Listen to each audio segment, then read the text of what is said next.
Kumusta po kayong lahat? Maraming salamat sa pagbisita sa aking kwento ngayon. Nais kong malaman kung saang lungsod kayo nanonood mula sa Pilipinas. Huwag mag-atubiling ibahagi sa mga komento.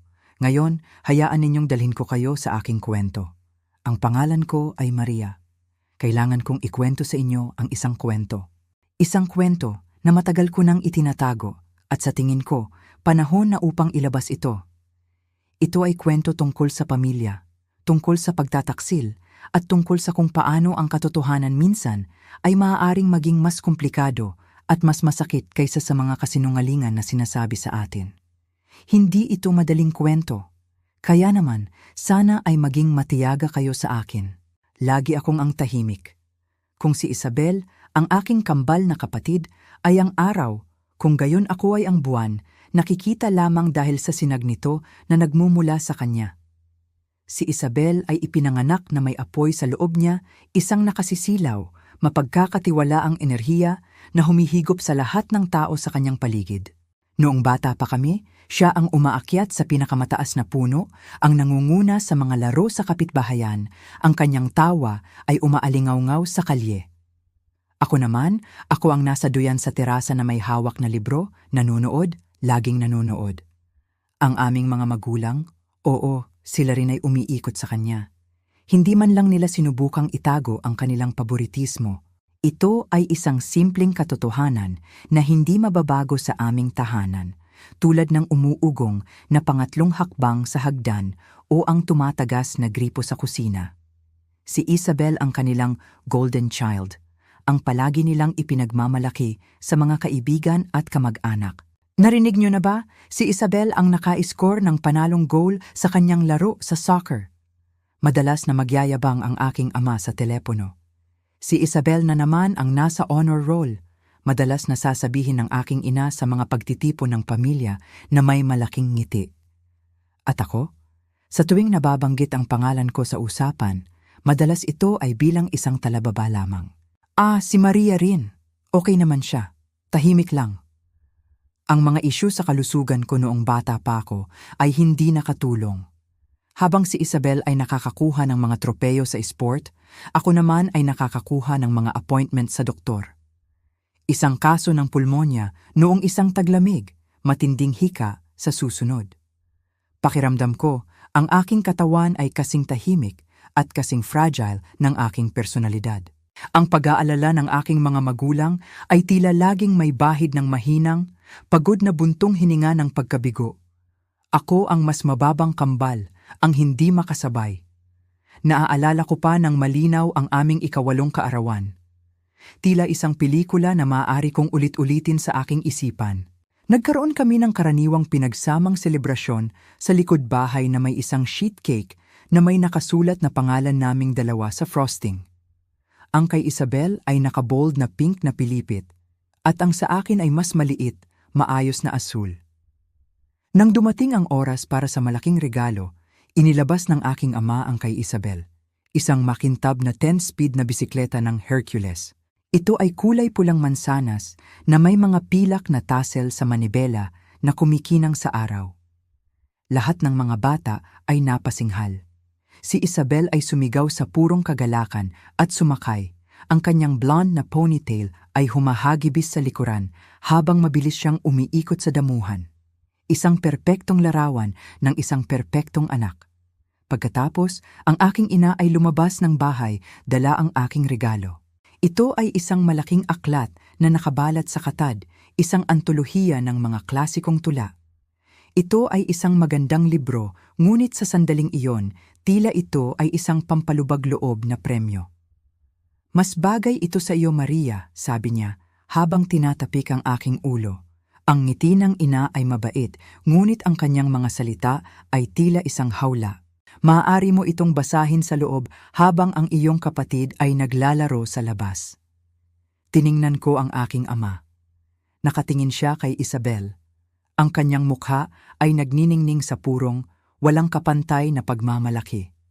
Nang sa wakas ay lumingon ang kanyang mga mata sa akin, hawak ang aking libro, ang kanyang ngiti ay manipis, halos obligasyon na lamang. Iyon ang sandali na tunay kong naunawaan. Hindi lang ako naiiba. Sa kanilang paningin, Ako ay isang mas mababang bersyon, isang mas tahimik, mas maputlang kopya. Hindi lang ito sa mga kaarawan, ito ay sa lahat ng bagay. Naaalala ko ang spelling bee sa ika-4 na baitang. Nag-aral ako ng ilang linggo, nagmememorya ng mga listahan ng salita hanggang sa mapaso ang aking mga mata. Nanalo ako para sa aming klase at ako ay napaka-proud na inakala kong sasabog ang aking puso. Tumakbo ako pauwi, hawak ang aking maliit na asol na ribbon. Sa parehong araw, si Isabel ay sumali sa district-wide track meet. Nakuha niya ang pangalawang pwesto sa 50-yard dash. Sa gabing yon, sa hapagkainan, tumayo ang aking ama at nagtaas ng baso. Para kay Isabel, pangalawang pwesto sa buong distrito. Kami ay napaka-proud sa iyo, kampeyon. Isinama nila siya para kumain ng ice cream bilang pagdiriwang. Ang aking asul na ribbon ay nakalagay sa counter ng kusina nang hindi napapansin. Nang sa wakas ay itinuro ko ito, ang aking ina ay nagsabi lamang, "Oh, maganda iyan, mahal ko, ngunit isa lamang iyan sa antas ng klase." Ang paboritong parirala ng aking ina, ang parirala na naging soundtrack ng aking kabataan, ay palaging binibigkas na may matalas na kurot ng pagkadismaya. "Maria, bakit hindi mo subukang maging tulad ni Isabel? Ngumiti ka. Mas madali ang buhay mo kung gagawin mo." Narinig ko ito ng madalas kaya't ang kirot ay kalaunan ay naging isang mahinang, permanenteng kirot. Natuto akong mabuhay dito. Tinanggap ko ang aking papel. Ako ang tagamasid, ang pansariling karakter sa makulay na kwento ng buhay ng aking kapatid. Mahal ko si Isabel. Totoo mahal ko. Bilang isang bata, sinamba ko siya. Ngunit mahirap mahalin ang isang tao na palaging isang buhay na paalala ng lahat ng hindi mo. Nang dumating ang panahon para sa kolehiyo, naramdaman ko itong parang isang lifeline. Si Isabel, syempre, ay tinanggap sa isang prestihiyosong unibersidad sa silangang baybayin na may partial athletic scholarship. Ang kanyang pag-alis ay isang malaking kaganapan na may malaking party na pamamaalam at mga malungkot na paalam. Ang aking sariling sulat ng pagtanggap sa kolehiyo mula sa isang mas maliit na state school sa Pampanga ay sinalubong lamang ng simpleng, "Oh, maganda iyan, mahal ko." Para sa akin, ang kolehiyo ay hindi lamang tungkol sa pagkuha ng degree. Ito ay isang desperadong pagsisikap para sa aking sariling pagkakakilanlan. Ito ay isang pagkakataon upang pumunta sa isang lugar kung saan walang nakakaalam ng aking pangalan, lalo na ang pangalan ng aking kapatid. Isiniksik ko ang lahat ng aking pag-aari sa aking beat-up na 10 taong gulang na Ford Escort. Hindi ito marami. 2 kahon ng libro, isang maleta ng damit na lahat ay tila nasa mga shade ng kulay abo at beige at isang halo ng takot at kasiyahan sa aking tiyan. Sa araw na umalis ako, ang aking mga magulang ay nagbigay sa akin ng isang mabilis, formal na yakap. Ang kanilang isipan ay nakatuon na sa kanilang paghahanda ng care package para kay Isabel. Habang ako ay umaatras palabas ng driveway, nakita ko sila sa pamamagitan ng rearview mirror. Nakatayo sa terasa, ang braso ng aking ama ay nakayakap sa balikat ng aking ina. Hindi sila kumaway. Ang biyahe patungong Pampanga ay isang 16 oras na marathon na pinapatakbo ng kape sa gas station at mga country music station na puno ng static na lumilipas at lumalabas habang tumatawid ako sa mga hangganan ng probinsya. Ito ang unang pagkakataon sa aking buhay na ako ay ganap na nag-iisa. At ito ay parehong nakakatakot at ganap na nakakalasing. Naalala ko ang pagtawid sa hangganan ng lalawigan ng Pampanga.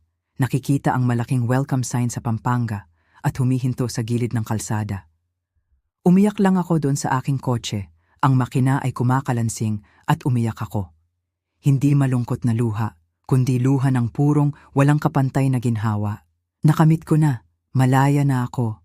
Ang paghahanap ng apartment ay isang nakakababa ng loob na karanasan.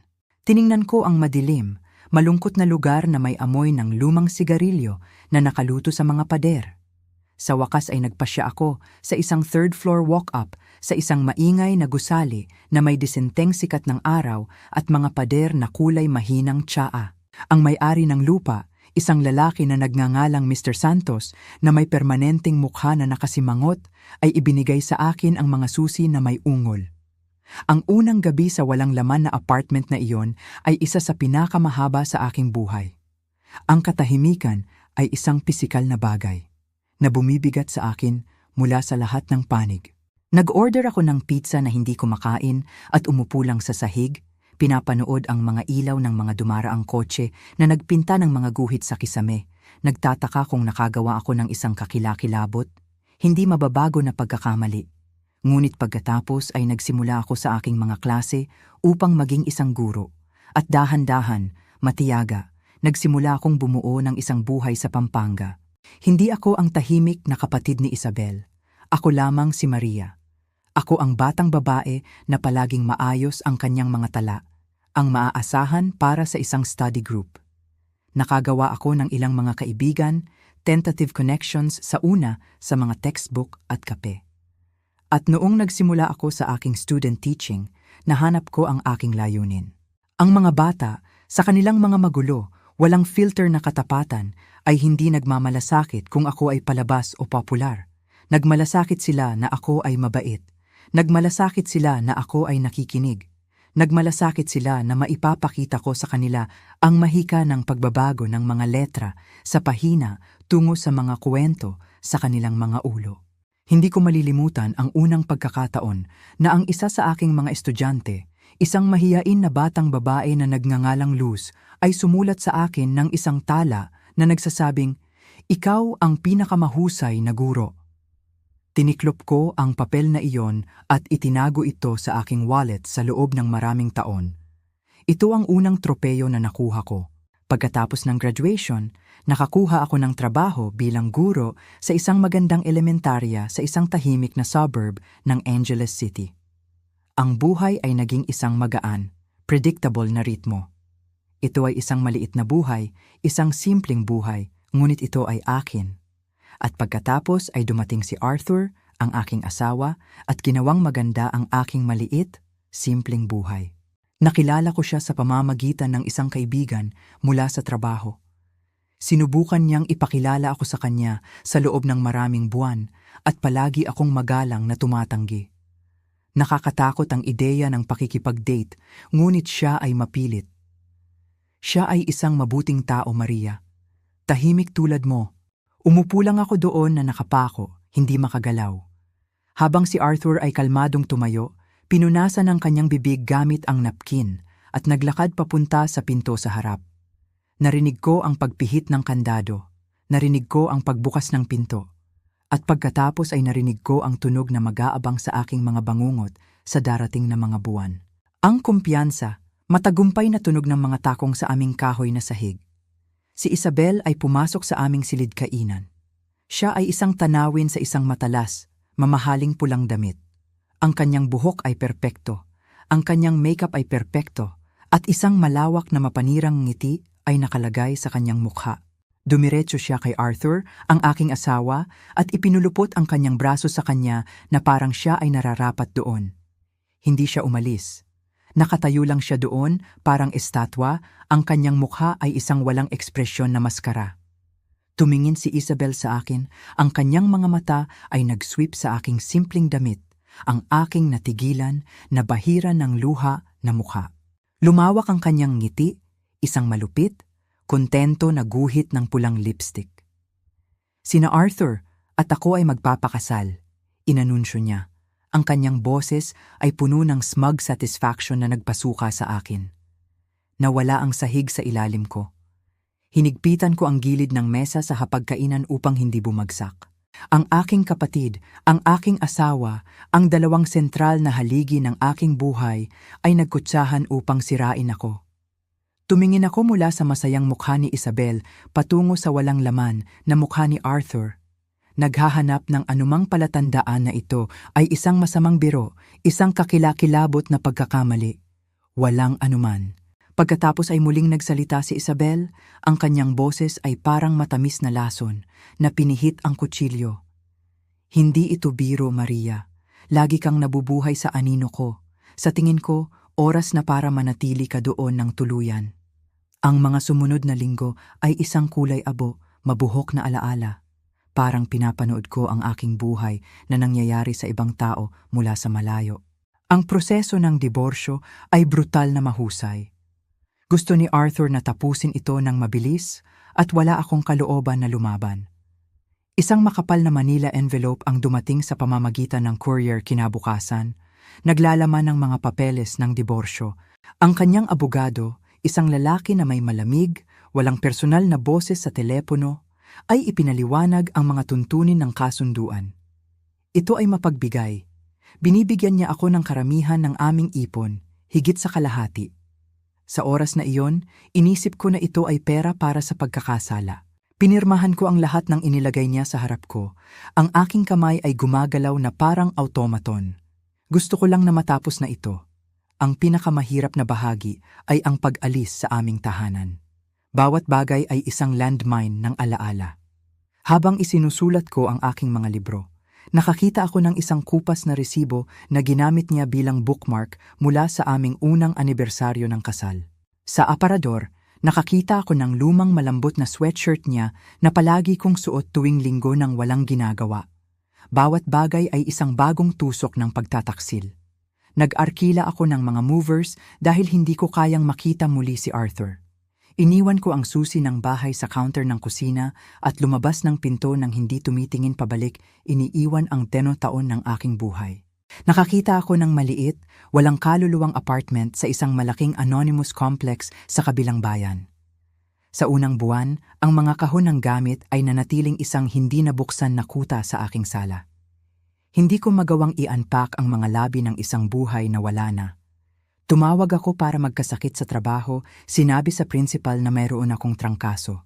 Ang totoo, hindi ko kayang harapin ang mga simpatetikong nagtatanong na mata ng aking mga kasamahan at tiyak na hindi ko kayang harapin ang mga inosenteng, masayang mukha ng aking mga estudyante. Karamihan sa mga araw, umupo lang ako sa sofa na nakabalot pa rin sa plastic mula sa mga movers at tumitig sa beige na dingding. Hindi ako nanonood ng TV. Hindi ako nagbabasa. Umupo lang ako. Ang telepono ay tumutunog, mga kaibigan mula sa trabaho, tulad ng mahal kong kaibigang si Carol, na tumatawag upang kamustahin ako. Pinapanood ko ang kanyang pangalan na kumikislap sa screen at hinahayaan itong mapunta sa voicemail. Maria, mahal ko, si Carol ito. Tumatawag lang para tingnan kung kumusta ka. Nag-aalala kaming lahat sa iyo. Pakitawagan mo ako pabalik. Hindi ko magawa. Ano ang sasabihin ko? Paano mo ipapaliwanag ang isang pagtataksil na napakalalim na parang inukit nito ang iyong loob? Samantala, si Isabel ay naglalagay ng isang victory parade. Isang kaibigan na may mabuting intensyon ay nagpadala sa akin ng isang screenshot mula sa social media ni Isabel. Ito ay isang larawan niya at ni Arthur na nagkakalansing ng champagne glasses sa isang balkonahe na nakatingin sa dagat. Ang caption ay nagsabi, "Sa wakas, kasama ang aking tunay na soulmate." Nagsuka ako pagkatapos kong makita ito. I-deactivate ko ang lahat ng aking account sa araw na yon. Hindi ko na kaya. Ang bawat nakangiting larawan, bawat celebratory post, ay isang pampublikong patunay ng aking kabiguan, ang aking pagkakabura. Madali akong napalitan at masayang napalitan. Pagkalipas ng halos 1 buwan ng aking kusang pagpapatapon, nauubusan na ako ng pagkain at napilitang lumabas papunta sa grocery store. Siguradong mukha akong kaawa-awa. Maputla, buhok na hindi natali, nakasuot ng parehong sweatpants na suot ko sa loob ng 3 araw. Habang sinusubukan kong buksan ang aking mga susi upang makabalik sa aking apartment building, isang makinis na itim na Mercedes ang huminto sa gilid ng bangketa. Huminto ang puso ko. Ito ang kotse ni Isabel. Bumaba siya na parang kagagaling lang sa isang magazine. Nakasuot siya ng cream-colored na pantsuit na malamang na mas mahal pa kaysa sa aking upa. Ang kanyang blonde na buhok ay sumasalo sa liwanag ng hapon. Nakita niya ako at ang kanyang mukha ay sumabog sa isang maliwanag na pekeng ngiti.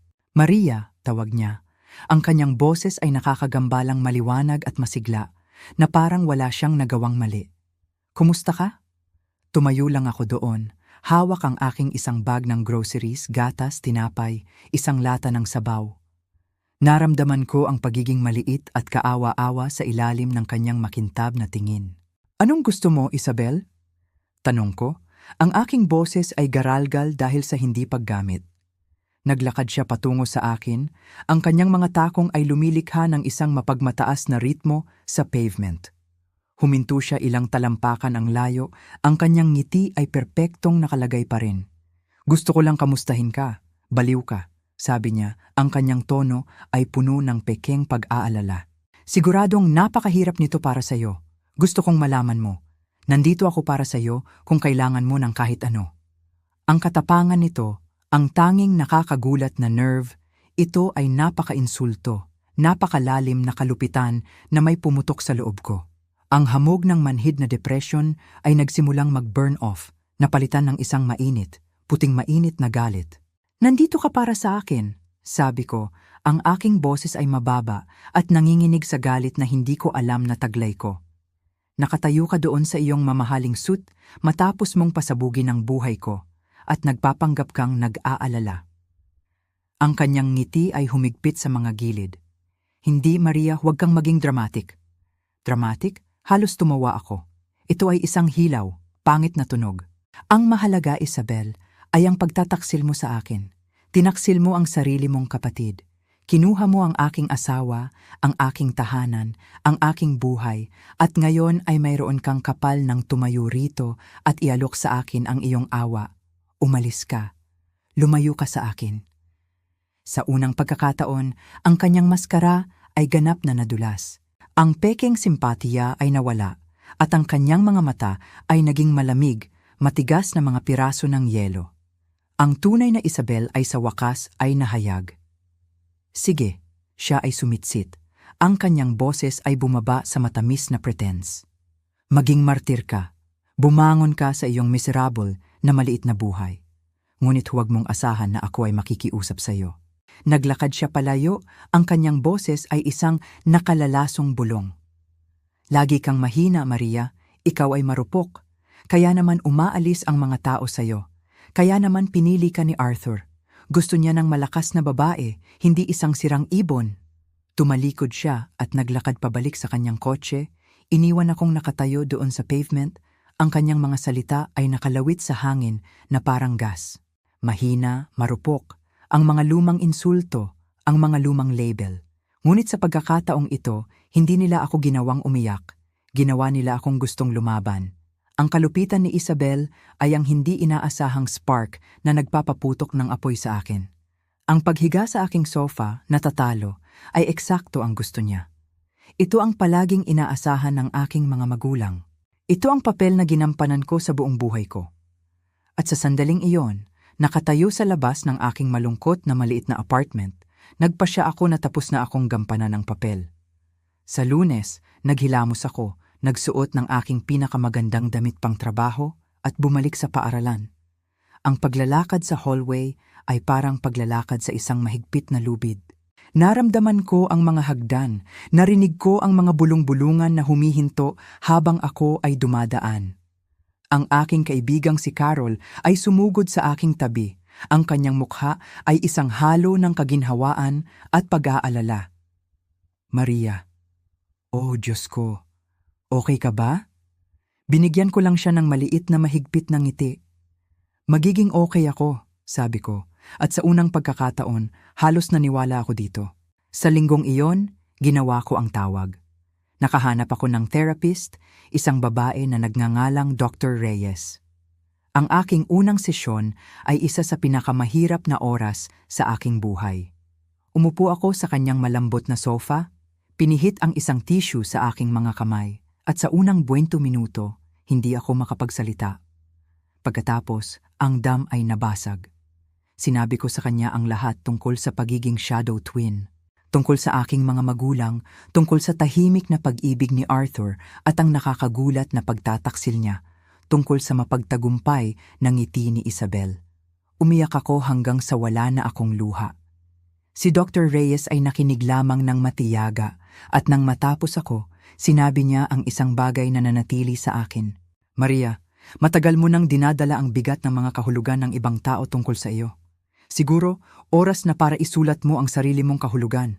Hindi ito isang magic fix, ngunit ito ay isang simula." Nagpatuloy ako sa pagpunta. Nagsimula kami sa mabagal, masakit na trabaho ng pag-unravel ng mga buhol, ng aking nakaraan. Isang gabi, nakakita ako ng isang flyer sa lokal na library para sa isang community book club. Ang dating ako, ang mahina, marupok na Maria, ay ito'y babaluktot. Ngunit ang bagong ako, ang pagod ng matakot, ay kumuha ng litrato nito gamit ang aking telepono. Sa sumunod na Martes, pumasok ako sa silid-pulong ng library na iyon.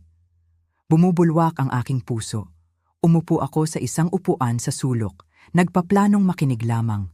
Ang libro ay isa na mahal ko, at habang nagsimulang pag-usapan ng ibang mga kababaihan ito, natagpuan ko ang aking sarili na hindi sumasang-ayon sa isa sa kanilang mga punto. Bago ko mapigilan ang aking sarili, nagsalita ako.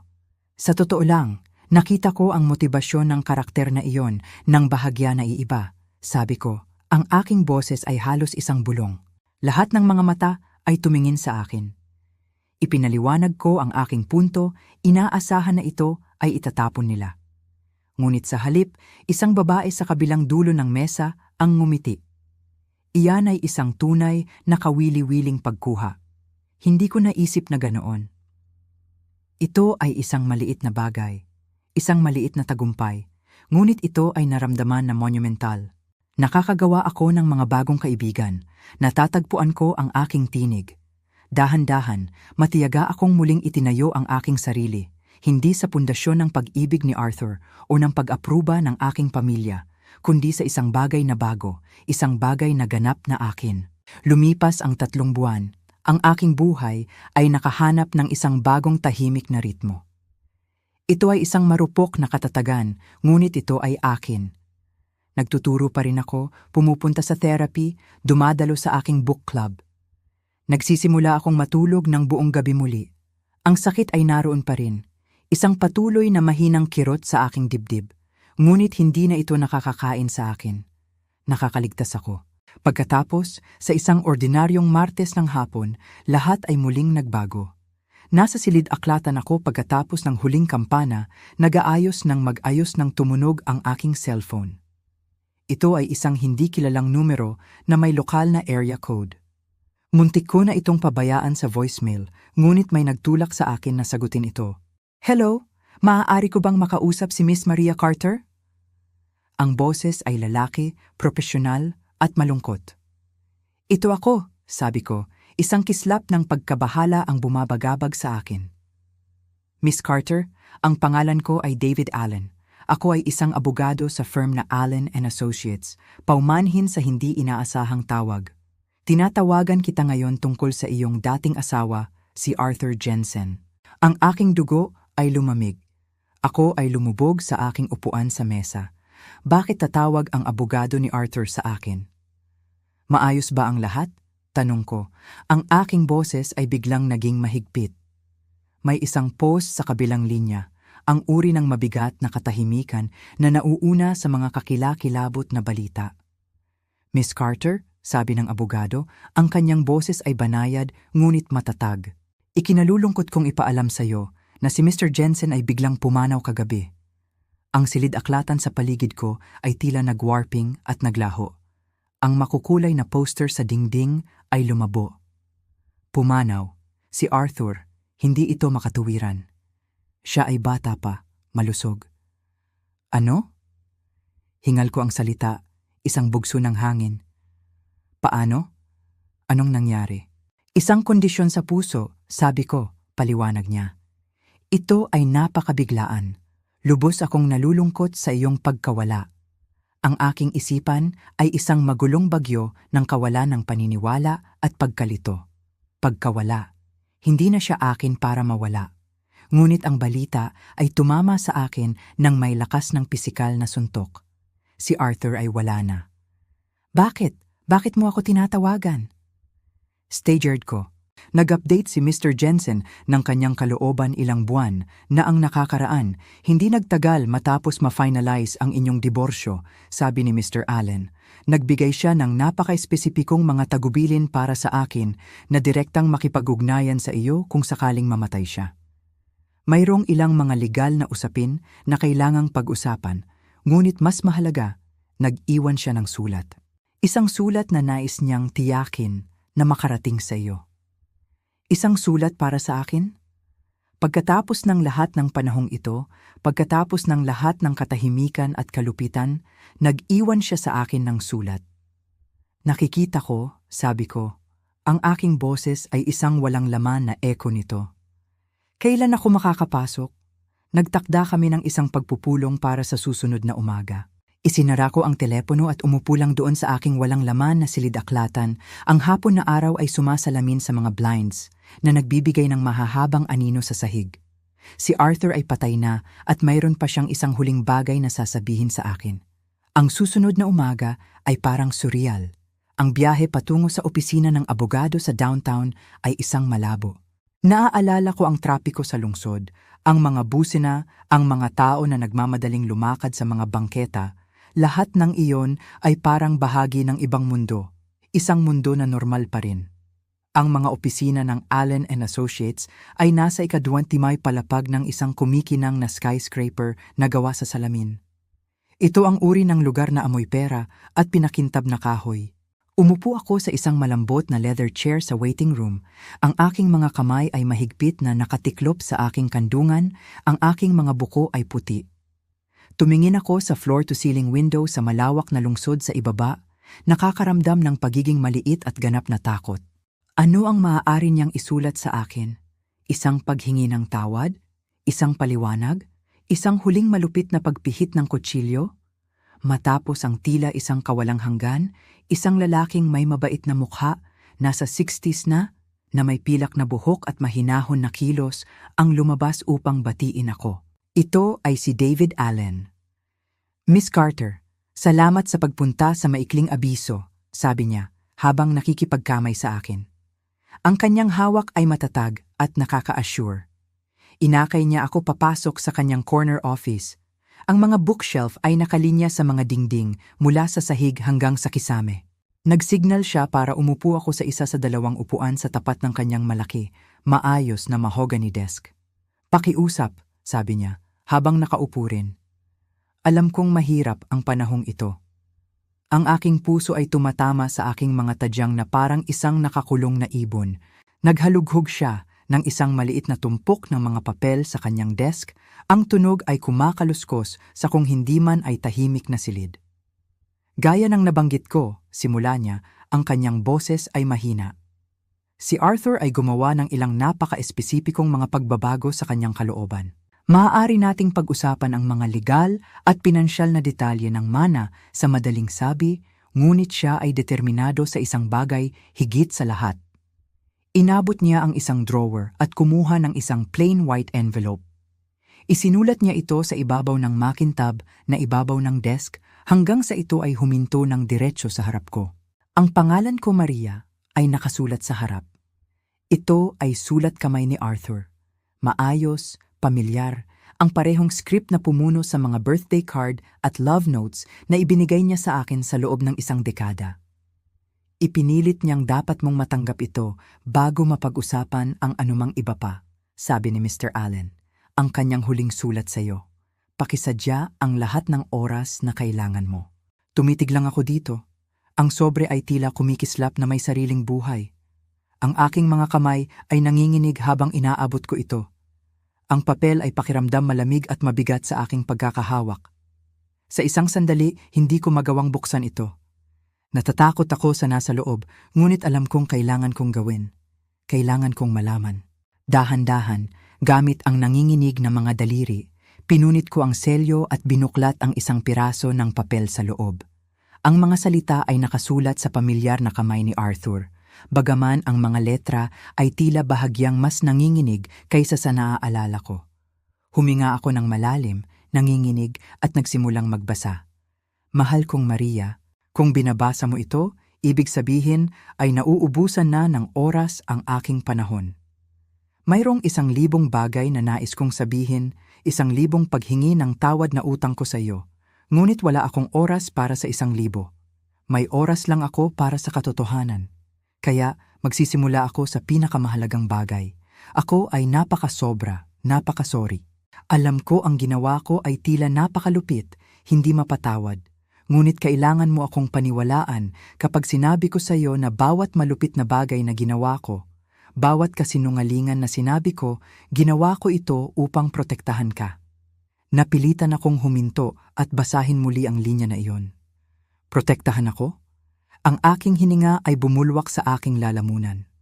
Protektahan ako mula sa ano? Pinilit kong ituon ang aking mga lumalabo na mata sa pahina muli. 6 na buwan na ang nakalilipas, nagpunta ako sa doktor para sa kung ano ang inakala kong simpleng heartburn lang. Hindi pala. Ito ay ang aking puso. Na-diagnose ako na may cardiomyopathy, isang terminal condition. Ang mga doktor ay prangka. Binigyan nila ako ng 1 taon, marahil mas kaunti kung hindi ako masuwerteng. Ang aking mundo ay natapos sa maliit na silid pagsusuri na yon. Ang unang pag-iisip ko, ang tanging pag-iisip ko ay tungkol sa iyo. Paano kita iiwan? Paano kita bibigyan ng pasanin ng panonood sa akin na lalong humihina? Ngunit pagkatapos ay isang mas praktikal, mas nakakatakot na pag-iisip ang dumating. Ano ang mangyayari sa iyo pagkatapos na ako ay wala na? Lalo na sa presensya ni Isabel. Sa parehong panahon, ang abogado ng estate ng aking yumaong tiyuhin ay sa wakas ay nakipag-ugnayan sa akin. Si Isabel ay paulit-ulit na nagbubulungan tungkol sa pamana na ito sa loob ng maraming buwan, mula nang siya ay pumanaw. Inisip niya na ito ay isang malaking kayamanan. Sa una, umaasa siyang tama siya na ito ay magiging isang biyaya na maaaring matiyak ang iyong hinaharap, ngunit ito ay isang sumpa. Ang estate ay hindi isang kayamanan. Ito ay isang bitag. Ito ay na-married sa mahigit 2 milyong piso ng nakatagong utang at mga pananagutan. Si Isabel siyempre ay hindi alam iyon. Narinig lamang niya ang salitang estate at ang kanyang kasakiman ay nangibabaw. Nakita niya ito bilang kanyang golden ticket. Ang papel ay kumaluskos sa aking kumakapal na pagkakahawak. O hindi. Isang hininga ang lumabas sa aking mga labi. At doon ko nakita ang tanging paraan palabas. Isang kakilakilabot na paraan, ngunit ito ang tanging paraan na naisip ko upang mailigtas ka. Kailangan kong gawing gusto niya ang utang. Kailangan kong gawin siyang gustuhin ako. Kailangan kong itulak ka palayo, Maria. Kailangan kong sirain ang puso mo upang iligtas ang iyong hinaharap. Ito ang pinakamahirap, pinakakasuklam-suklam na bagay na nagawa ko. Bawat malamig na salita, bawat gabi na umuwi ako ng huli, bawat pagkakataon na nakikita ko ang sakit sa iyong mga mata at hindi ako gumawa ng anuman, ito ay parang kutsilyo sa aking sariling tiyan. Ang gabi na hiniling ko ang diborsyo, ang gabi na siya ay nakatayo doon sa aming tahanan. Hindi ko kailanman naramdaman ang ganitong pagkamuhi sa sarili. Ngunit kailangan kong makita ito. Kailangan kong maging legal na nakaugnay siya sa akin at sa aking isinumpa na estate kapag ako ay wala na. At kailangan ko na ikaw ay legal na ganap na malaya mula dito. Nag-iwan ako sa iyo ng aking personal na life insurance policy at ang aking 401k. Hindi ito isang kayamanan, ngunit ito ay malinis. Ito ay sa iyo. Ito ay dapat na sapat upang matulungan kang magsimula muli, isang tunay na simula ng walang toxicity niya, o ang kanyang financial ruin na malapit sa iyo. Karapat-dapat ka sa isang buhay ng kapayapaan, aking Maria. Isang buhay na malaya mula sa lahat ng ito. Pakiusap subukang patawarin ako. Pakiusap malaman na sa aking sariling sirang, kakilakilabot na paraan, hindi ako tumigil sa pagmamahal sa iyo. Hindi para sa isang segundo. Maging matatag, Maria. Mas matatag ka kaysa sa iyong malalaman. May pagmamahal magpakailanman, Arthur.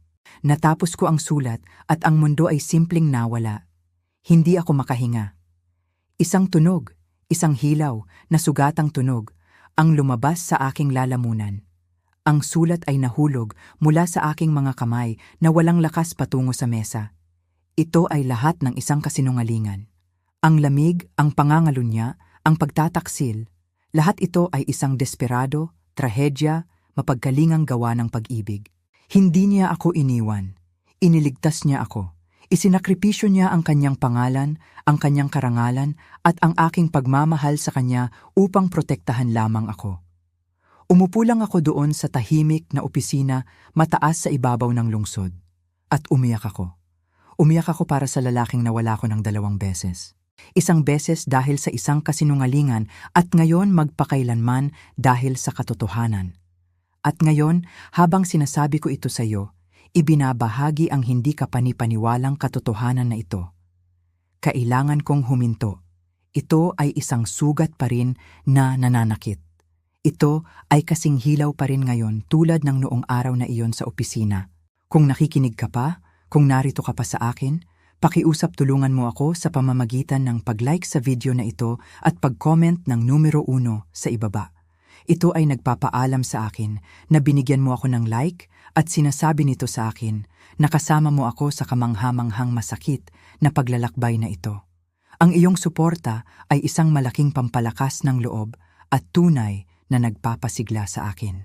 Pakiusap mag-comment ng numero 1 at pagkatapos ay makinig habang sinasabi ko sa iyo ang natitira sa aking kwento. Hindi ko alam kung gaano katagal ako umiyak sa opisina ni Mr. Allen. Siya ay isang perpektong gentleman. Tahimik na itinulak ang isang kahon ng tissue sa mesa at lumabas upang kumuha sa akin ng isang baso ng tubig. Nang sa wakas ay nahimasmasan ako, mahinahon niyang ipinaliwanag ang mga legalidad. Lahat ng isinulat ni Arthur ay totoo. Ang kasunduan sa diborsyo ay na-structure upang ibigay sa akin ang lahat ng kanilang likidong asset habang legal na pinaghihiwalay ako mula sa anumang hinaharap na mga holding o utang niya. Ang 2 milyong piso na utang ay legal na nakaugnay na sa kanyang estate. At ang nag-iisang benepisyaryo at ang kasintahan, ang babaeng nag-claim sa kanya sa publiko, ay si Isabel. Nakagawa siya ng isang magandang ginintuang hawla para sa kanya at siya ay lumipad diretso dito. Ang funeral ay ilang araw pagkatapos. Pumunta ako, ngunit umupo ako sa pinakalikod na pew, nakatago sa likod ng isang malaking haliging marmol. Nakita ko si Isabel sa harap na hilera, nakasuot ng isang chic, mamahaling itim na damit, isang manipis na belo na tumatakip sa kanyang mukha. Siya ang larawan ng nagdadalamhati na kasintahan. Pinunasan niya ang kanyang mga mata gamit ang isang handkerchief na nakasandal sa braso ng isa sa kanyang mayayamang kaibigan. Wala siyang ideya. Nagdadalamhati siya sa lalaking inakala niyang naging milyonaryo siya, ganap na hindi alam na siya. Sa katunayan ay ginawa lamang siyang responsable para sa isang bundok ng utang. Habang pinapanood ang kanyang pagtatanghal, hindi ako nakaramdam ng galit o kahit nakalungkutan. Sa unang pagkakataon sa aking buhay, pagdating kay Isabel, wala akong naramdamang anuman kundi isang malalim na walang laman na awa. Ginugol niya ang kanyang buong buhay sa paghabol sa mga kumikinang, kahangahangang bagay, pera, katayuan, mga asawa ng iba, at lahat ito ay nagdala sa kanya dito, isang upuan sa harap na hilera sa isang kasinungalingan. Ang sulat ni Arthur ay nagbigay sa akin ng isang kakaiba, matamis mapait na regalo. Ito ay muling nagpinta sa aking buong buhay. Hindi ako ang mahina na naiwan. Ako ang naprotektahan. Ako ang minahal. Ang pera mula sa life insurance at retirement fund ni Arthur, ang kanyang tunay na mana sa akin, ay lumitaw sa aking bank account pagkalipas ng ilang linggo. Ang pagtitig sa numero sa screen ay naramdaman na surreal. Hindi ito isang panalo sa loto. Ito ang presyo ng kanyang heartbreak at sa akin. Ngunit alam ko kung ano ang kailangan kong gawin dito. Kailangan kong igalang ang kanyang sakripisyo. Kailangan kong mabuhay at mabuhay ng maayos. Ang aking unang aksyon ay ang magsimulang maghanap ng bahay. Ang aking maliit na apartment ay nagampanan ang kanyang tungkulin bilang isang bunker. Ngunit ngayon kailangan ko ng isang tahanan.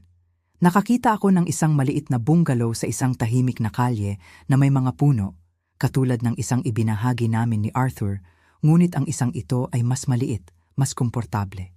Mayroon itong malaking bakuran, perpekto para sa isang hardin. Gumawa ako ng alok at ito ay tinanggap. Sa mga panahong iyon, nagsimula ang mga tawag mula kay Isabel. Ang una kong hindi nasagot, nag-iwan siya ng isang maikli, naiinis na voicemail. Maria, ako ito. Ang abogado ng estate ay napakalito. Tumawag ka sa akin. Hindi ko ito pinansin. Makalipas ang ilang araw, isa pang tawag, isa pang voicemail. Ang isang ito ay mas tensyonado. Maria, nasaan ka? Sinasabi nilang mga kreditor tungkol sa mga lien. Ito ay katawa-tawa. Mayaman si Arthur. Tawagan mo ako. Pagkatapos ay nagsimula ang mga text, isang nakakabaliw na barrage sa kanila.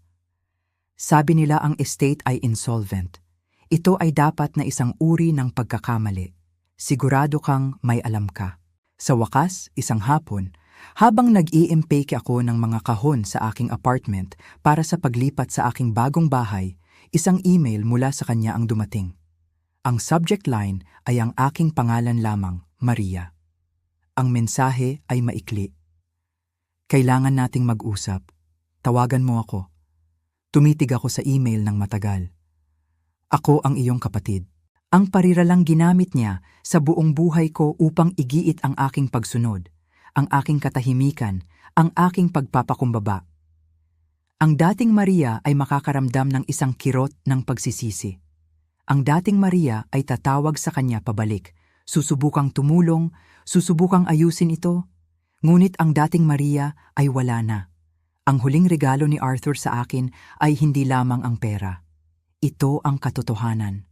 Ipinakita niya sa akin sa pinakamasakit na paraan na maiisip kung sino talaga ang aking kapatid. Gamit ang isang matatag na kamay, inilipat ko ang aking cursor sa email. Hinila ko ito sa icon ng basura. At pagkatapos ay inalis ko ang basura.